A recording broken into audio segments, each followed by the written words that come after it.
Alright, so here's our engine bay with no motor in it. Look at that, nice and clean. Well, except for that over there. But, nice and clean. Even the battery box. Ain't nothing in here.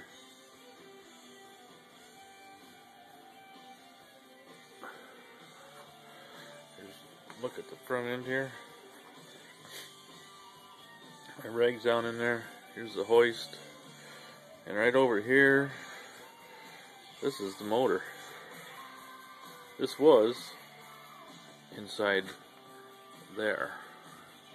But now is over here in my garage. There's the front motor mount down there. Tranny on this end, of course. There's the other motor mount over there. And there's the motor sitting here all by itself.